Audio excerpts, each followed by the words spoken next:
Guy, let's play ball. And I Yeah. mean, there's a lot of Yes. this. Like, I'm going out to the stadium tomorrow. I'm Yankee fired up. Stadium. You're going. That's really. The Yankees are So, out of so town hold on though. a second. It's now the stadium in the Bronx, right? Because it's not Yankee Stadium anymore, and it's probably an apropos name because honestly, there's no feel to that place. Oh, you're going to Shea Stadium tomorrow. Okay. I'm going to No, Shea that's Stadium. yeah. Going to Shea Stadium, Yeah. and Okay. No, that's fine. I would think 7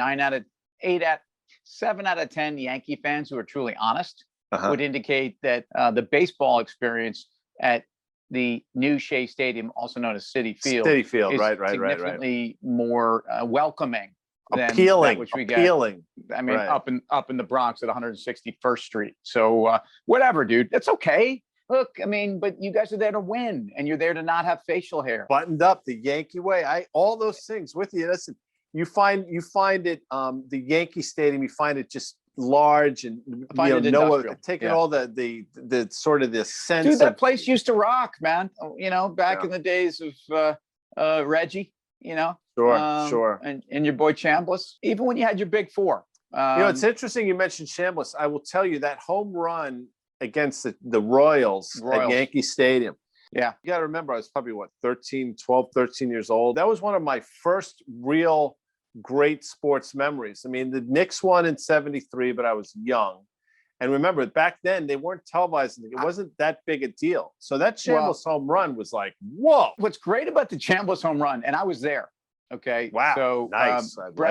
Brett hit 3 home runs that game, right? No. I don't think, but all right. Well, I was at the Chambliss game because what I remember being confronted with and was, are we running onto the field or not? And if you think about sporting moments, not that long ago, but absolutely in 1976, when the Yankees went to the postseason for the first time in forever, it seemed like, he couldn't get around the bases because he was getting mobbed by fans. I mean, can you imagine that today? It's incredible. Or a basketball game, like after the Knicks won and everybody stormed the court. That happened. That was, by the way, that was October. I've just looked it up. October 14th, 1976. So I was 12, soon to be a 13-year-old. So I'm 7th grade probably. And you were kind of a young hood. Deal. I mean, what was the name of your gang from Croton? Harmon Hoods.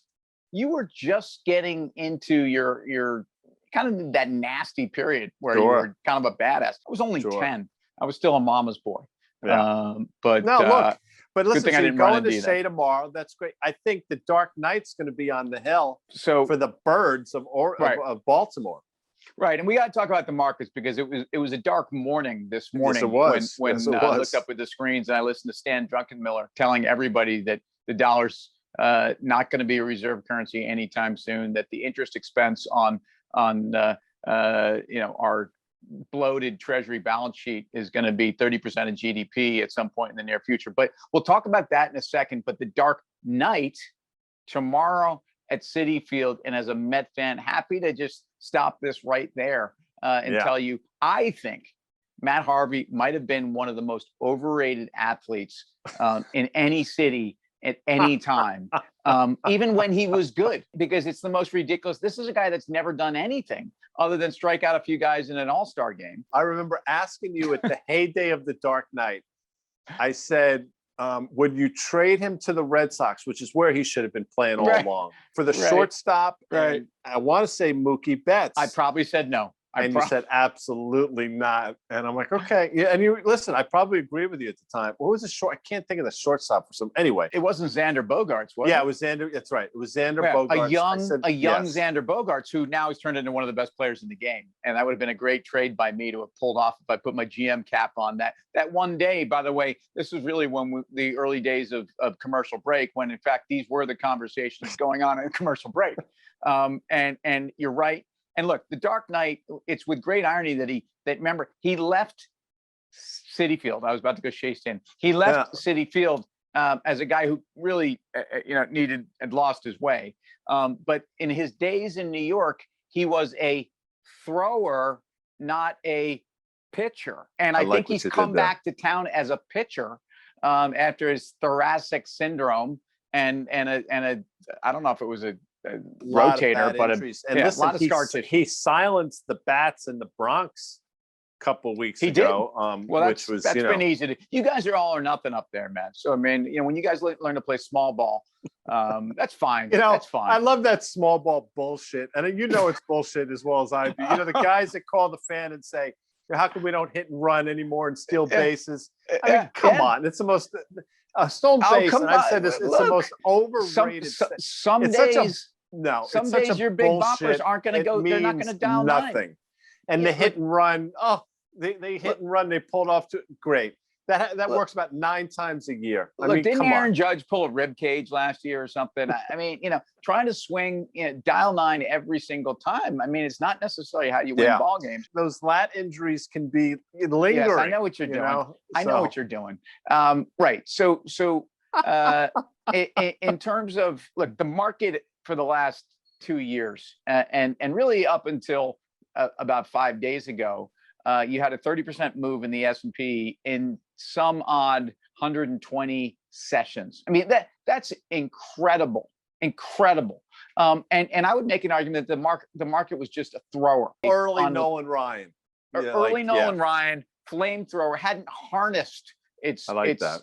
Didn't really know how to pitch yet, because you had the dual combo of a Fed gone wild and the prospect, not yet during the earlier part of this run, but now not just the prospect, but the delivery of almost fiscal follow through. So you got a double barreled cannon. It's like when you can throw a 101 and paint the corners, and then throw an Uncle Charlie that falls right off the tape. Like Aroldis Chapman is doing right now before your very eyes. He's having a great year. But again, the market was possessing a number 1 fastball and a number 1 curveball.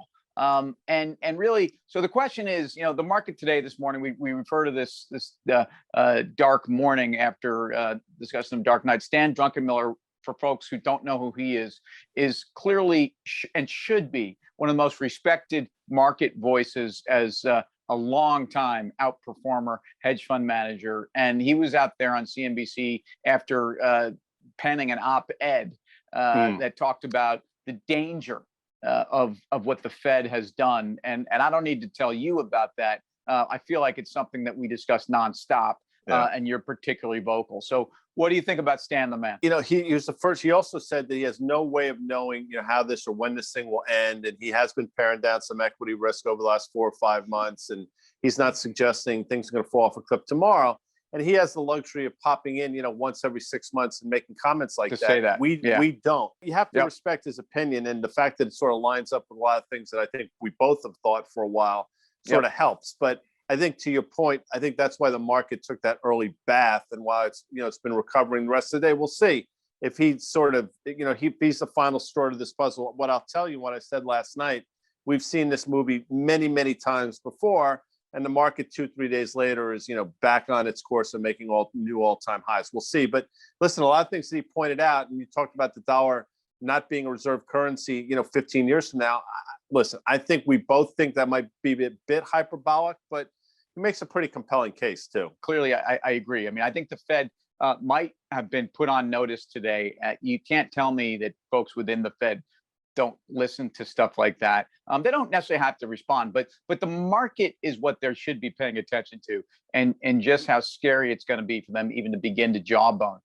So we've kind of had this turnaround Tuesday, and I think as we get out of here, if you were turning on the dial right now to WBAB and listen to our buddies over there, and you wanted a 2 for Tuesday, what would you be asking? What would I be asking for? Maybe a little Molly Hatchet, one man's pleasure is another man's pain, into flirting with disaster. How do you like that? That's a great poll. And I think Roger and JP would cue that up for you like nobody's business. Because I mean, I think, by the way, that what was going on with that beast on the cover of the Molly Hatchet? That was like some Norwegian. It was like a Viking, with a big tomahawk.